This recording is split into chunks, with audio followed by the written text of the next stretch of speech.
Some people turn to worldly pleasures to mask the baggage from their childhood. For me, I didn't do that. I turned to writing.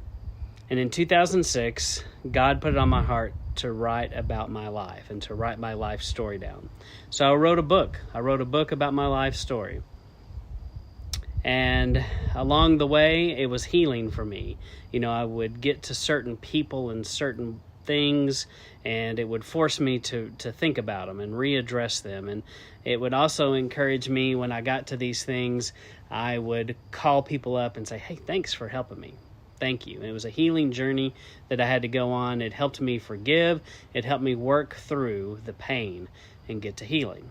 So that was something that I had to do.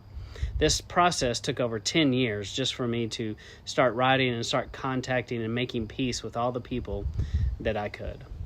So I got my first draft done in 2006, and it was really pretty awful, but I had no idea it was awful. I was excited to share it with other people, and so I was going to church at the time with another trusted, he was really a pillar in the community, in the school community, and as well as he had a military background, and he's very polished. His name is Ray Ivey. And so I asked Ray Ivey to take a look at this book. And I was just honored that he was willing to take a few minutes of his time to help me with the book. And I was so excited that he was willing to read it. So he read it to me, and he gave it back to me after a few weeks. And he said, Matt, this is not ready.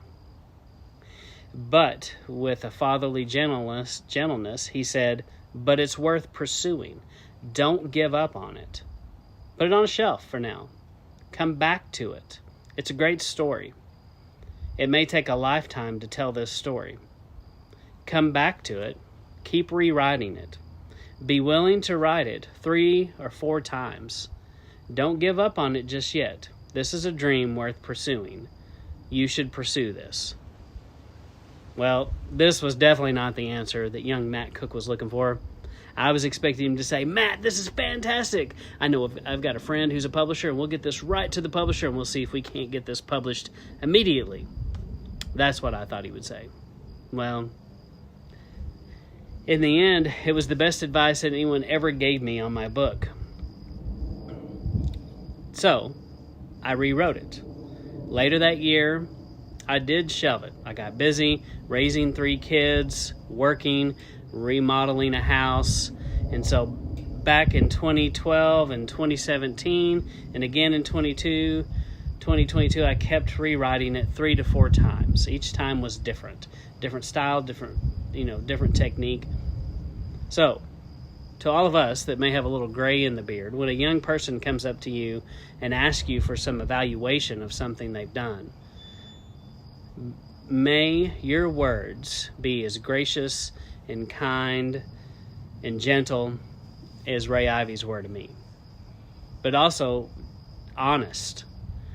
I think we have a tendency, we don't want to hurt somebody's feelings, but sometimes we need to be honest about these things and just let them know what they need to work on. So, Mr. Ivey, you were right. I kept writing it over and over, and for the last 17 years, I've been working on it. And you told me not to give up on it. Well, here I am. Here I am today, and I want to say thank you for being honest with me and delivering news that you knew I didn't want to hear, and you still were open and honest with me. The good news is I've stayed with it, and publishing the book is right around the corner.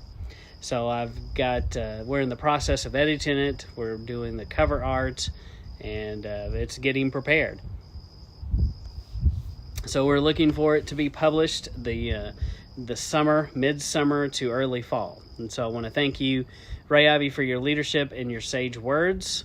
I hope this finds you doing well. And I want to encourage the rest of you to write. Don't give up on your dreams. And also to be honest with other people and let them know. But do it with a very gentle way. So I want to encourage everyone to get out there and write something, and look forward to the book that's coming out soon.